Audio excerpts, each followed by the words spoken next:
All right, so this week the NFL Players Association, or commonly known as the NFLPA, did the first ever edition of their NFL team report cards. Now, reading their website, the reason for doing this is to help players provide more info, or help to provide players with more information regarding their future, regarding which teams, et cetera, et cetera. So, the NFL Players Association obviously has the players' interest in heart. They don't care about the team specifically. They're looking out for just the players.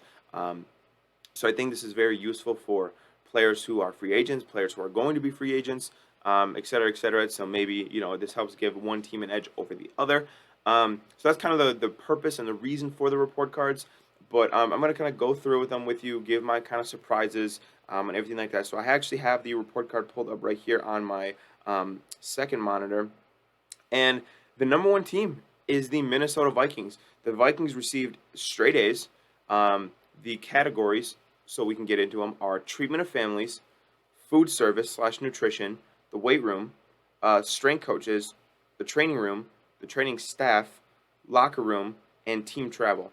The Vikings had an A, A minus, A plus, A plus, A plus, A plus, A. I mean, that's great. That is really good. That's like med student level grades right there. So, for an organization like the Vikings, I mean, I've never felt like they were, a top of the line organization, but obviously my opinion has changed now. I feel like they take really good care of their players. So, and if you're a team like the Vikings, I think this is really good news because you're a team that is in contention, right? You won the North, you made the playoffs last year, and this might help you to acquire a lot of other quality free agents. So, congratulations to the Vikings on treating your players well.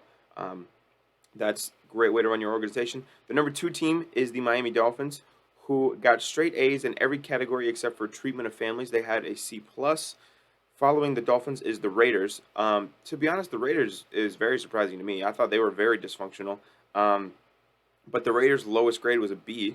So they did really well. They were the third ranked team. After the Raiders is the Texans.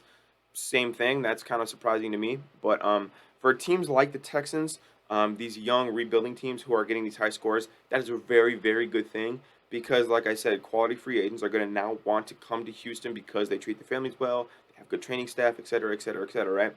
So, obviously, the NFLPA has their full list. I'm not going to read you every grade, every team. I'm just going to pick out some teams. But the top 10, the top five, excuse me, Vikings, Dolphins, Raiders, Texans, Cowboys, that's five, followed by the Packers, Niners, Giants, Bills, Saints, Seahawks, rounding out the top 10. So my Seahawks are in the top 10. Thank God. But I want to talk about the bottom teams, some of the bottom feeders, and these to me aren't. A lot of these teams are not surprising, but there are a few big surprises to me. Okay, so the worst team, ranking 32nd, is the Commanders, who received F, D plus, C plus, A plus, F minus, D, F minus, F minus. Um, I think it's not a very well kept secret that Dan Snyder is the worst fucking owner in the NFL, and I am not surprised at all when the Commanders were graded on how they're treated, that they were treated like the worst team in the league. That doesn't surprise me. I think if you would have told me, hey, the NFLPA did a report card on every team, can you guess which team got last? I would have said the Commanders, and I would have been exactly fucking correct. The team right above the Commanders, not much better, is the Arizona Cardinals. A bit surprising to me. I didn't think they were that awful, but hearing some of the things, I mean, there was a report that their families or they need to pay for their own meals if they work out there in the off season. That their families aren't well taken care of. That it's just fucked up. It's just fucked up. Um, so hopefully Jonathan Gannon can change the culture there in Arizona. Above the Cardinals, we have the Chargers. Again, not surprising. Dean Spanos is a piece of shit. Not really surprised that his team is ranked as the third worst. But then above the Chargers is the Chiefs. And to me, that's really surprising. The Chiefs seem like a very well-run organization. Obviously, they've won the Super Bowl twice in the last 5 or 6 years. So it's kind of surprising me that they were ranked as the fourth worst team in terms of taking care of their players. So very interesting.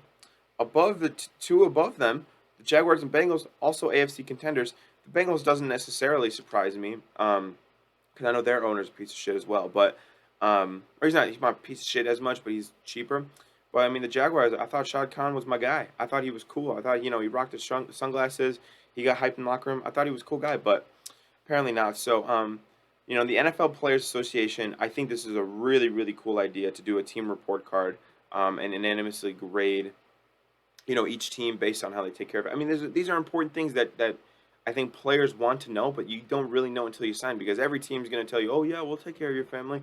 Oh yeah, we have the best weight room. Oh, we have the best strength coaches." Every team's going to tell you that, but this list is kind of showing that they're lying. So I think this is a great idea.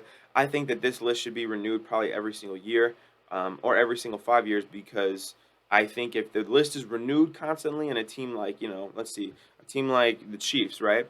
Hopefully next year they try to make some upgrades and improve the quality of their players, so that each team that got a low grade can work to improve the quality. So I think that, this is a really good thing. I think it's a really good idea. The NFL Players Association does a lot of cool shit for the players, and this is no exception. So really, really happy to see these grades, and I look forward to hopefully seeing teams improve their facilities and everything for the players. So that's the NFL Players Association grades. Let me know if you guys have any comments or questions down below, and if not, we're gonna go ahead and jump to the next segment.